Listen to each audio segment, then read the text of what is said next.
Hello, everyone. Welcome back to Newcastle Fans TV. It is deadline day. I'm still down Southampton. I'm about to start making my way back up north. I've got a long drive. We are going to be taking the dog out somewhere for a couple of hours as well, just to break our day up. But deadline day, what do we expect? We're going to be bringing you 2 or 3 of these videos, just little short bursts of potential happenings. Look, on deadline day, there's a lot of clickbait that goes out. You'll see it on YouTube. You'll see it on media. There's going to be a lot of it everywhere, that these false titles and what have you. I wanted to give a quick morning update for you who you may have not caught up with all the news. Of course, the big one in the thumbnail, Lloyd Kelly. Lloyd Kelly has already had his flight across to Turin. He's already had his medical this morning. So we're expecting that deal to go through loan to buy. Now, for me, I'm for it. I'm just a little bit concerned that we've let 2 squad players leave and not bring anybody in, especially even Alex Murphy heading out on loan. We haven't really heard when Jamal Lascelles is back, because you would have thought he'd be back by now. Obviously, Botman's been back about 5 to 6 weeks now, but there's no news of Jamal Lascelles. So I'm a little bit concerned that we've let 2 left-footed Murphy head out on loan to Bolton, and now Lloyd Kelly, which will be made official later on today. Johnny did the video last night about it. Have a look at it. So Lloyd Kelly, as I say, is expected to head out and made that official. I'm for the fee, because we've basically got him on a free, and then we've sold it. Well, it looks like we'll loan him out and then sell him, and that's a horrible word, the pure profit one. But that's more for the summer, the fee that we'll get. And it looks like Newcastle aren't really going to bring anybody in, not that we can see, unless they just pull one out of the blue. And they have done that before. You look at Tonali, you look at Isak, and I'm not saying that they're going for that calibre player. We might just bring a squad player in for the end of the season. I don't know. But that's one to keep an eye on. Kieran Trippier has been linked to Galatasaray. I really can't see Newcastle allowing that to happen, to be honest with you.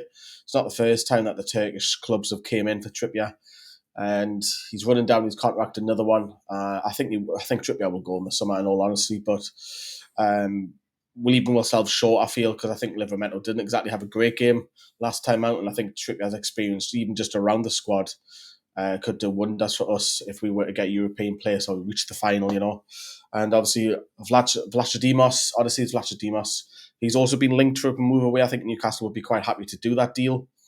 There was links that he was going to be moving to Saudi. Apparently, he turned it down because it doesn't look like Mark Dubravka is leaving. There's even talks that Dubravka might sign a 1-year deal, so that might happen the next week or 2. But Vlachodimos, again, I think the club will allow that to happen, because you've got plenty of cover in Gillespie and Ruddy, even behind that as well, because you've got Pope, Dubravka, Vlachodimos, you've got Ruddy, you've got Gillespie. So you've got plenty of goalkeepers to be third choice there, which will ever be Ruddy or Gillespie. Shall Vlachodimos leave?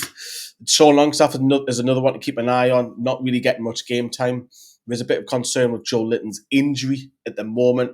He's been pictured in a brace, so that probably mean that Joe Litton's going to miss the next couple of weeks, so he might get a bit more game time. Louis Miley's been getting a little bit of game time ahead of Sean Longstaff, obviously. His contract, we believe, the club haven't made it official, but we think they've triggered that 1-year extension, so we think he's still got 18 months left on his deal. But if Newcastle were to sell him, again, it does leave you a little bit short. That's probably more for the summer, unless the deal's too good to turn down, which, again, you're leaving yourself short. But that's, again, that pure profit, because he's a local graduate, similar to Elliot Anderson. He's done wonderful at Forest. The PSR is just, it's a joke. I didn't really want to get on about the whole PSR situation. In general, the transfer window, not just for Newcastle, in general, the whole Premier League, it hasn't been like crazy spending or going crackers on spending money because of the horrible PSR. The clubs can't. But I think Newcastle, for me, I think Newcastle are going to hold out in the summer and then go big. You've obviously, because it goes on a 3-year cycle, you've got that 73 million from the third year going to be dropping off. We've obviously clearly had money for Mark Gahey. We've obviously sold Miggy. Lloyd Kelly's about to go. There's a lot of players out of contract in the summer, so that'll free up wages. And I think we will. I think we'll wait until the summer, which is risky. But my only argument with that is, what if Newcastle miss out on the Champions League by 2 points, and we haven't strengthened in January? That'll cost us. Yes, you might say you want to go big, but strengthen now. Strengthen now if you can. That's if you can, because again, we're talking about the whole PSR situation. We don't know the figures behind that, but Brace yourselves, no pun intended with Joel in there, for a lot of day of clickbait, speculation, media outlets, you name it. It's going to be everywhere. You're going to have fake titles saying such and such on the move, such and such joins, such and such incoming. You're going to see all of it. Our deadline day is horrible. It is lazy, lazy journalism. But brace yourselves for it. One of the lads will be back a little bit later to give you like a late afternoon update potentially, or if anything breaks before then. But yeah, drop us a like, everybody, and we'll give you some videos later on today.